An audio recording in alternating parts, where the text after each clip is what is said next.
بسم اللہ الرحمن الرحیم۔ السلام علیکم ورحمۃ اللہ وبرکاتہ۔ کیسے ہیں؟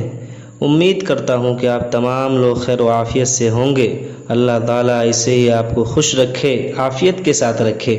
میں محمد سیاد آپ کی خدمت میں، اور آپ دیکھ رہے ہیں MS Islamic official YouTube channel. میرے یوٹیوب چینل میں آپ سبھی کا خیر مقدم۔ آج میں پھر سے حاضر ہوا ہوں سبق نمبر 8 لے کر ایمان مفصل کے ساتھ۔ آج کی اس ویڈیو میں ایمان مفصل تلفظ کے ساتھ مع ترجمہ کے پڑھیں گے اور یاد بھی کریں گے انشاءاللہ تعالی۔ سب سے پہلے یہ جان لے کہ جس کلمے کو ہم پڑھنے جا رہے ہیں، اس کلمے کے متعلق کل بھی بہت سارے باتیں آئی تھی کہ ایمان کی حقیقت کیا ہے، ایمان کسے کہتے ہیں، اور ایمان کے معنی و مفہوم کیا ہے۔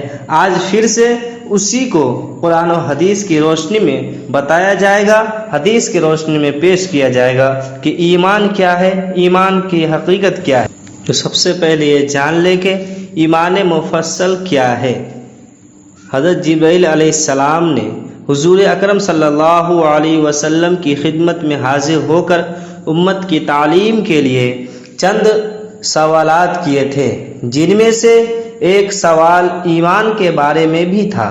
آپ صلی اللہ علیہ وسلم نے جواب میں ایمان کے 7 بنیادی اجزاء بیان فرمائے تھے۔ ان 7 اجزاء کی تصدیق کرنا ہر مسلمان کے لیے ضروری ہے۔ یہ اجزاء ایمان مفصل کے نام سے جمع کر دیے گئے ہیں، جس کا اردو ترجمہ ہے میں اللہ پر اس کے اسماء و صفات کے مطابق ایمان لایا اور اس کے تمام احکامات اور ارکان کو قبول کرتا ہوں۔ میں اللہ پر، اس کے فرشتوں، کتابوں، رسولوں، یوم آخرت، اللہ کے جانب سے اچھی بری تقدیر پر اور مرنے کے بعد زندہ کیے جانے پر ایمان لایا۔ نبی کریم صلی اللہ علیہ وسلم نے بنیادی 7 اجزاء ارشاد فرمائے۔ وہ 7 اجزاء یہ ہیں: نمبر 1 اللہ پر ایمان لانا، نمبر 2 اس کے فرشتوں پر، نمبر 3 اس کی کتابوں پر، نمبر 4 اس کے رسولوں پر، نمبر 5 قیامت کے دن پر، نمبر 6 تقدیر پر کہ ہر خیر و شر اللہ کی طرف سے ہے، نمبر 7 مرنے کے بعد دوبارہ زندہ ہونے پر۔ قرآن مجید سورہ نساء آیت نمبر 136۔ اعوذ باللہ من الشیطان الرجیم، بسم اللہ الرحمن الرحیم۔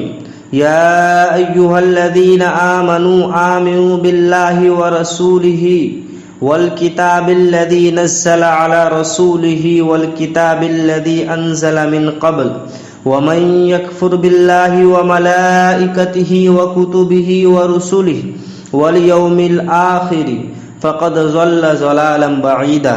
ترجمہ: اے ایمان والو، اللہ اور اس کے رسول پر ایمان لاؤ اور اس کتاب پر جو اس نے اپنے رسول پر نازل کی ہے، اور اس کتاب پر جو پہلے نازل کی تھی، اور جو کوئی انکار کرے اللہ کا اور اس کے فرشتوں کا اور اس کی کتابوں کا اور اس کے رسولوں کا اور قیامت کے دن کا، تو پس وہ شخص بڑی دور کی گمراہی میں جا پڑا۔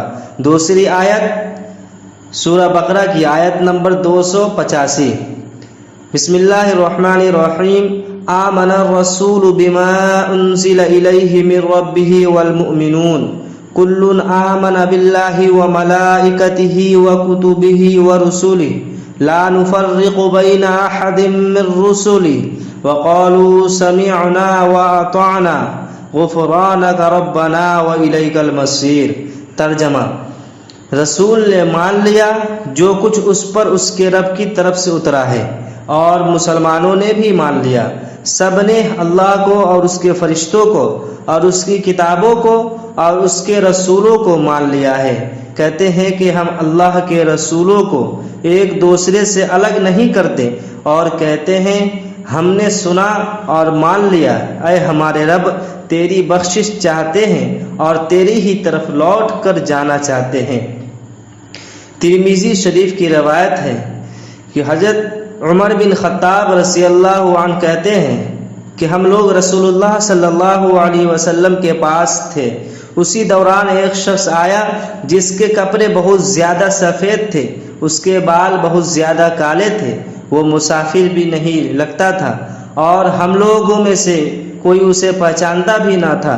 وہ نبی اکرم صلی اللہ علیہ وسلم کے قریب آیا اور اپنے گھٹنے آپ صلی اللہ علیہ وسلم کے گھٹنوں سے ملا کر بیٹھ گیا، پھر کہا، اے محمد، ایمان کیا ہے؟ آپ صلی اللہ علیہ وسلم نے فرمایا، ایمان یہ ہے کہ تم اللہ پر، اس کے فرشتوں پر، اس کے رسولوں پر، آخرت کے دن پر اور اچھی بری تقدیر پر ایمان لاؤ۔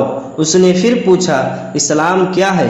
آپ صلی اللہ علیہ وسلم نے فرمایا، اس بات کی گواہی دینا کہ اللہ کے سوا کوئی معبود برحق نہیں اور محمد اللہ کے بندے اور اس کے رسول ہیں، نماز قائم کرنا، زکوٰۃ دینا، بیت اللہ شریف کا حج کرنا اور رمضان کے روزے رکھنا۔ ترمذی شریف کی دوسری روایت ہے، رسول اللہ صلی اللہ علیہ وسلم نے فرمایا، کوئی بندہ 4 چیزوں پر ایمان لائے بغیر مومن نہیں ہو سکتا۔ نمبر 1، گواہی دے کہ اللہ کے سوا کوئی معبود برحق نہیں اور میں اللہ کا رسول ہوں، اس نے مجھے حق کے ساتھ بھیجا ہے۔ نمبر 2، موت پر ایمان لائے۔ نمبر 3، مرنے کے بعد دوبارہ اٹھائے جانے پر ایمان لائے۔ نمبر 4، تقدیر پر ایمان لائے۔ مذکورہ بالا آیات و احادیث اسی طرح دیگر نصوص میں ایمان مفصل میں مذکور ایمانیات کا ذکر موجود ہے۔ تو اب آئیے بلا کسی تاخیر کے ہم سبق شروع کرتے ہیں۔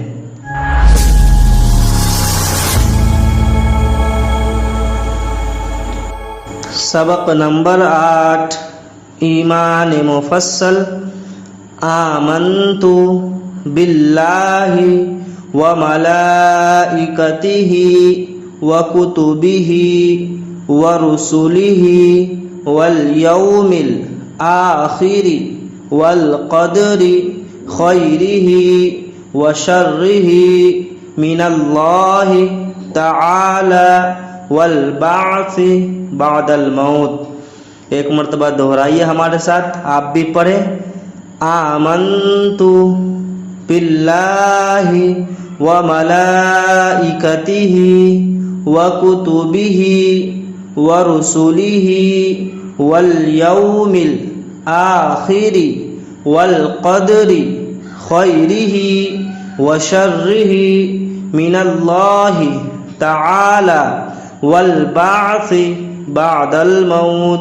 ترجمہ، ایمان لایا میں اللہ پر اور اس کے فرشتوں پر اور اس کی کتابوں پر اور اس کے رسولوں پر اور قیامت کے دن پر اور تقدیر پر کہ اچھی اور بری سب اللہ کی طرف سے ہے، اور مرنے کے بعد دوبارہ زندہ ہونے پر۔ کل میں نے آپ سے ایک سوال کیا تھا کہ کیا آپ کو پتہ ہے قرآن مجید میں ایمان کا لفظ کتنی بار آیا ہے؟ کسی نے جواب نہیں دیا۔ قرآن مجید میں ایمان کا لفظ کم و بیش 45 مرتبہ آیا۔ امید کرتا ہوں کہ آج کی یہ ویڈیو آپ کو پسند آئی ہوگی۔ اگر میری یہ ویڈیو آپ کو پسند آئی ہو تو لائک کیجئے، شیئر کیجئے، اور اگر ابھی تک میرے یوٹیوب چینل کو سبسکرائب نہیں کیا تو پلیز سبسکرائب کیجئے اور بیل آئیکن کے بٹن کو ضرور دبائیے۔ آج کے لیے بس، پھر ملتے ہیں اگلی ویڈیو میں انشاءاللہ تعالی۔ دعا ہے کہ اللہ تبارک و تعالی آپ تمام کو دنیا اور آخرت کی تمام خوشیاں نصیب عطا فرمائے۔ السلام علیکم ورحمۃ اللہ وبرکاتہ۔